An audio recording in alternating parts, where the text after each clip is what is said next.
terkait dengan amalan besar ini setidaknya itu ada 3. Yang pertama masalah ibadah haji. Ya. Ibadah haji itu al-hajju ashhurun ma'lumat, waktunya memang sudah ditentuin dari bulan Syawal, Zulqa'dah, Zulhijjah sampai tanggal 13 Zulhijjah. Nah, ini saudara-saudara kita yang berangkat melaksanakan ibadah haji, semoga Allah mudahkan, Allah sehatkan sehingga membawa haji yang mabrur. Kemudian yang kedua adalah kita juga disunahkan ya di bulan Zulhijjah ini untuk berpuasa, ya, berpuasa yang dikatakan ayyamul ashr pada 10 hari pertama di bulan Zulhijjah. Ya, ini paling tidak dari tanggal 1 sampai 9. Ya, istilahnya 10 hari 10 hari awal. Ya. Kalau tanggal 10-nya kita nggak boleh puasa karena hari nahar. Nah, kita diupayakan ya seperti halnya Nabi itu. Ya, Nabi itu dalam riwayat sebuah hadis kata Sayyidatina Hafsah, Nabi itu nggak pernah meninggalkan 4 hal. 1, berpuasa pada hari Asyura pada 10 dari tanggal Muharram. Kemudian puasa dari awal Zulhijjah sampai tanggal 9.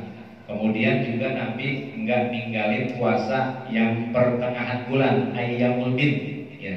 Serta Nabi itu enggak pernah tinggalin yang namanya sholat sunnah subuh. Ini dalam sebuah riwayat dari Hafsah Sayyidatina istri Rasul. Nah, itu kita disunahkan puasa. Yang ketiga, ya amalan di bulan Zulhijjah yang ketiga itu yang paling besar, yang ahabbul a'mal ilallah, itu adalah kita melakukan kurban, ya, melakukan kurban. Maka di kesempatan malam hari ini kita artinya sedapatnya untuk membahas sebagian daripada hukum-hukum yang terkait dengan masalah kurban. Para bapak, para saudara yang saya hormati, bicara tentang kurban ini merupakan syariat qadimah, artinya syariat yang memang berasal dari nabi-nabi terdahulu. Ya. Ini kurban berasal dari ajaran-ajaran nabi terdahulu. Termasuk haji juga kita mengikut kepada ajaran Nabi Allah Ibrahim alaihi salam. Dalam istilah lughah, kurban ini diambil dari kata korba yaqrubu kurban wa kurbanan. Kurban itu makna bahasanya adalah dekat. Nah, kaitannya dengan apa? Kurban ini, penyembelihan kurban adalah tujuan kita melakukan ibadah penyembelihan hewan kurban. Tujuannya satu, taqarrub ilallah, mendekatkan diri kita kepada Allah. Banyak cara kita mendekatkan diri kita kepada Allah. Cuma momen di bulan Zulhijjah, pendekatan diri yang terbaik kepada Allah adalah dengan cara berkurban. Nah, ini yang pertama. Yang kedua, kurban menurut istilah itu adalah ismun lima yusbahu anin na'ami, sebutan untuk hewan ternak yang akan disembelih. Yusbahu tuh ya min yaumin nahri, dimulai pada hari nahar, hatta ghurubis syamsi min ayyamin tasriqis salasah, dari hari pertama nahar sampai dengan hari yang ke-13 daripada hari tasrik. Nah, ini istilah syaratnya, ya, istilah agamanya. Itu terkait dengan masalah pengertian kurban. Nah, di dalam fikih cabang ilmu fikih itu tidak digunakan kata kurban, tapi bahasa fikihnya adalah penggunaan apa? Udhiyah. Ya, udhiyah dari makna dohiyah, mufradnya itu dohiyah, jamaknya udhiyah atau adhohi. Nah, ini istilah di dalam fikih kurban itu dikenal dengan udhiyah. Nah, dari mana diambil kata ini udhiyah? Dari kata makna duha, pemotongan hewan yang dilakukan pada waktu duha. Ini waktu yang terbaik.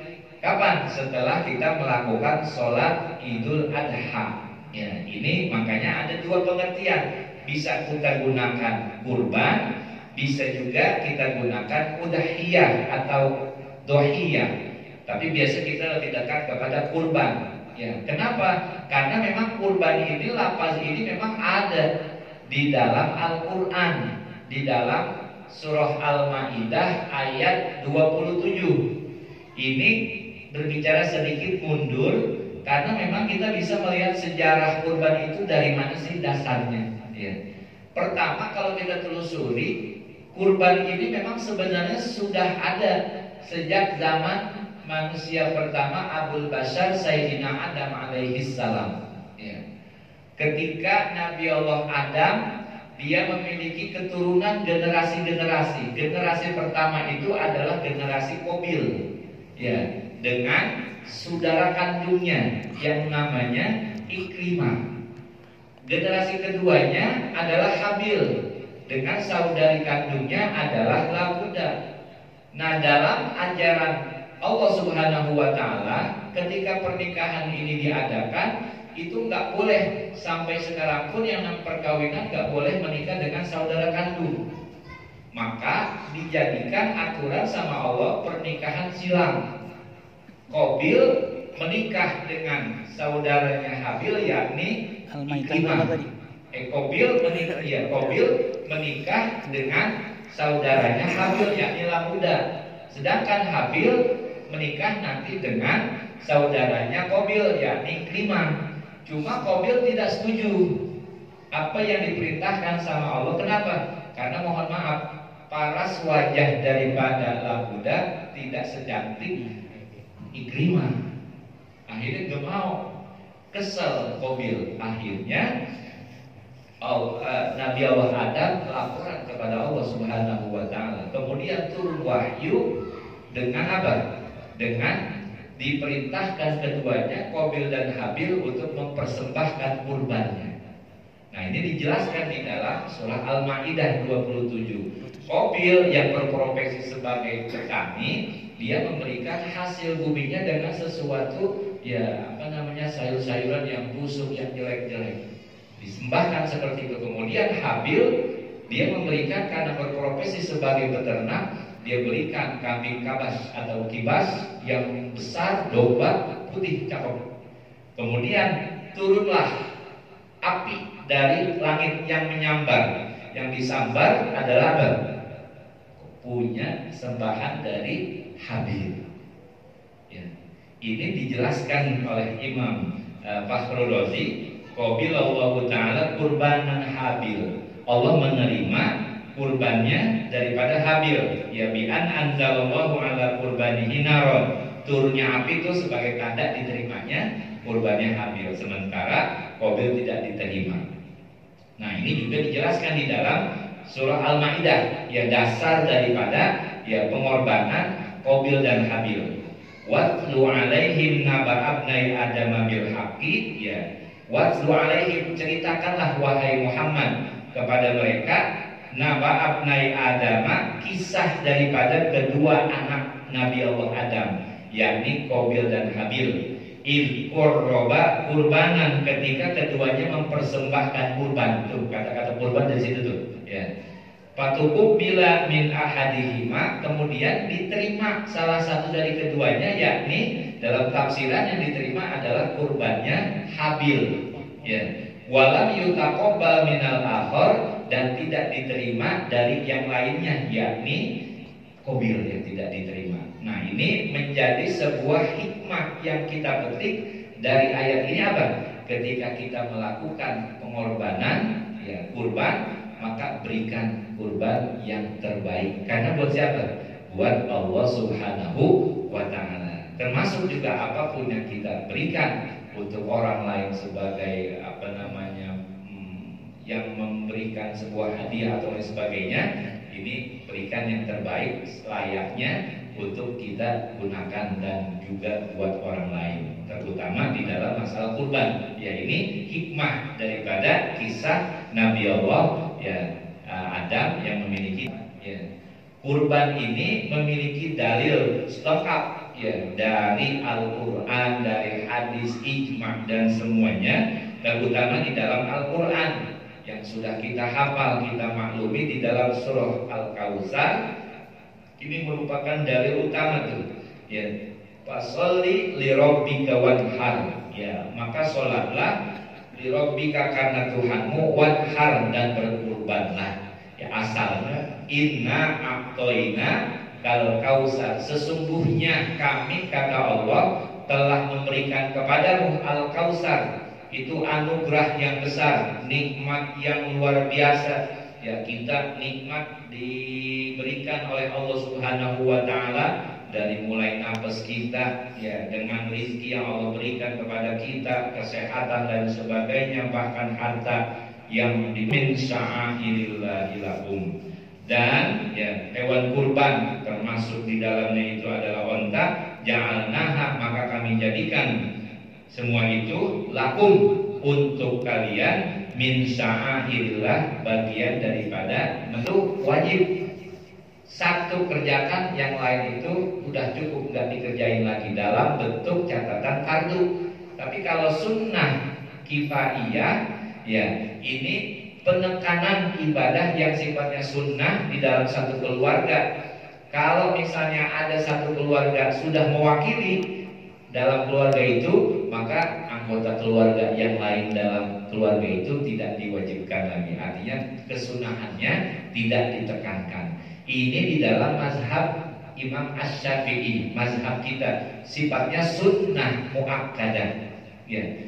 Tapi di dalam mazhab Imam Malik dan Imam Abu Hanifah yang namanya kurban hukumnya wajib.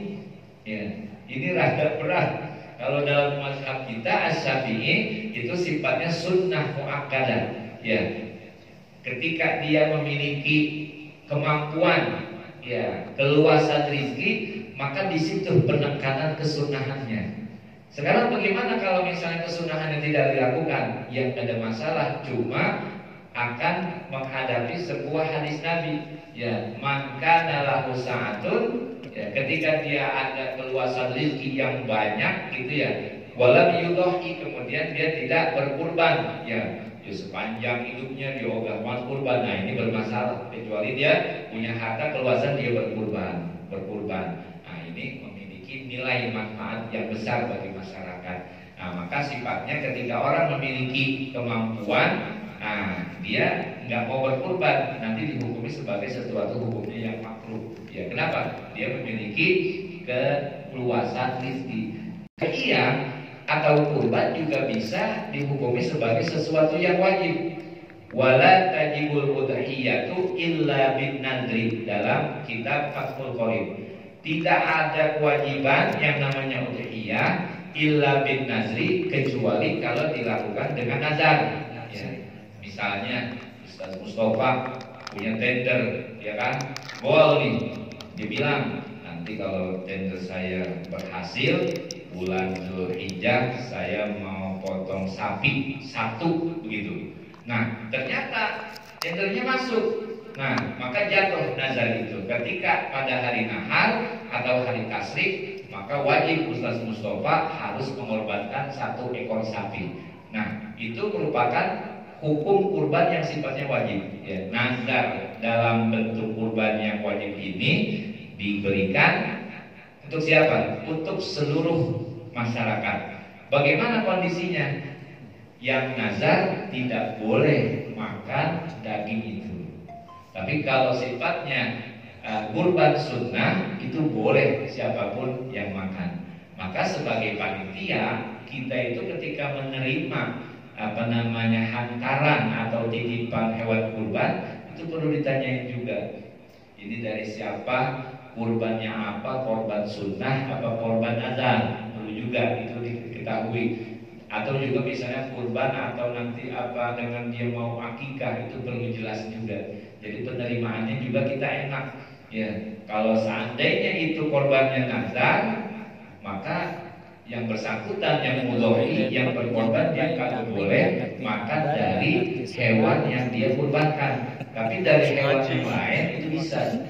Maka ketika ada orang nazar kurbannya, tetap kita kasih. Ya, kita sebagai panitia tetap kita kasih, cuma bukan dari daging hewan kurban yang nazar tadi. Kita ambil dari daging tempat yang lain, gitu. Ini boleh, ya. Kalau orang yang nazar, dagingnya itu tidak boleh dimakan, haram. Termasuk orang-orang yang berada di bawah nafkahnya, ya istrinya, ya anaknya. Kecuali nanti kita sebagai panitia harus bijak. Kesianan dia udah ngorbanin, tapi dia nggak makan apa-apa. Kita ambil dari barang yang lain, hewan yang lain. Itu terkait dengan masalah hukum daripada kurban. Kemudian yang kedua terkait dengan waktu berkurban. Ya, waktu berkurban ini ya kita sudah mengetahui itu ya, dahulu waktu nahri, masuknya waktu kurban itu ya ba'da sholatil Idul Adha, setelah dilakukannya sholat sunnah Idul Adha. Ya, sampai kapan? Ila ghurubis syamsi, sampai terbenamnya matahari, min akhiri ayyamin tasriki, pada hari terakhir ke hari ketiga daripada tasrik, yakni pada tanggal 13.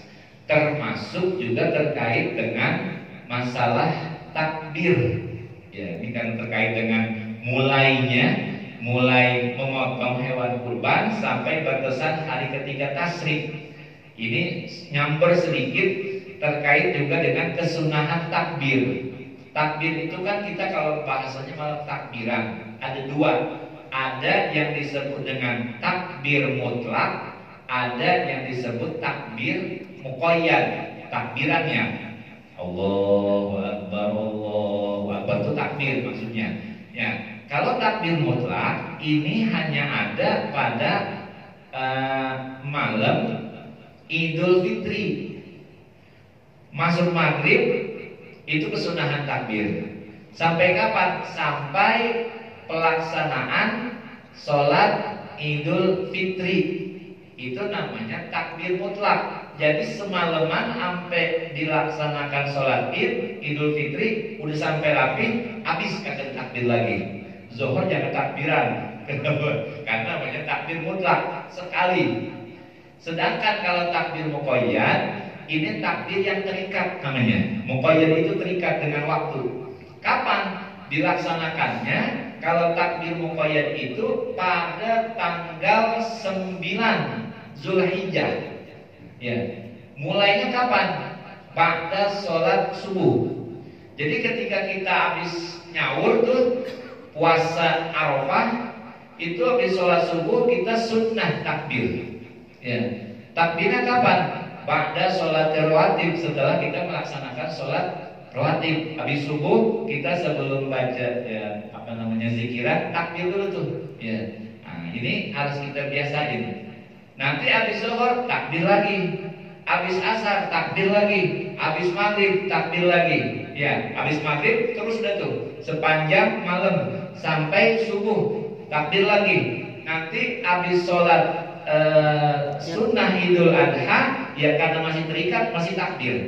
Nah, kemudian udah selesai kita motong, ya motong. Kemudian nanti zuhur masih takbir, itu namanya takbir muqayyad. Zuhur, asar, maghrib, isya, subuh, sepanjang pada sholat rawatib. Kapan terakhirnya takbir muqayyad ini kita baca? Setelah habis sholat asar pada tanggal 13 Zulhijjah, hari tasrik yang ketiga, itu habis asar kita baca terakhir. Maghrib kagak takbir lagi. Nah, ini kaitannya min sya'airillah, bagian daripada kita mensiarkan agama Allah. Biasanya kalau kita itu takbirnya pas malam takbiran, ya. Nanti malam Idul Adha mulai takbir, malam bis maghrib takbiran langsung. Sebenarnya yang bagus kita takbirannya itu adalah pada tanggal 9. Ya, pada tanggal 9 ba'da subuh kita takbir. Artinya pas waktu-waktu setelah sholat wajib. Ya, habis subuh sebelum kita wiridan takbir dulu. Kemudian habis maghrib, habis zuhur takbir lagi, habis asar takbir lagi, maghrib sepanjang malam datu kita takbiran.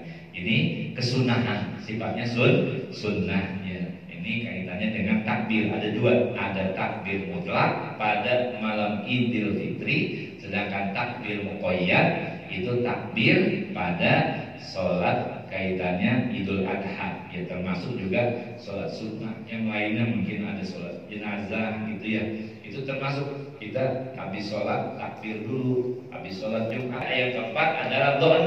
Do'n itu adalah kambing domba, ya kambing domba. Ini ada lagi ma'az, ya kambing kacang. Kalau onta kita harus perhatikan juga masaknya, yang memiliki syarat, yang sudah memiliki syarat-syarat tertentu yang memang sudah mencukupi bisa dipotong menurut syarat.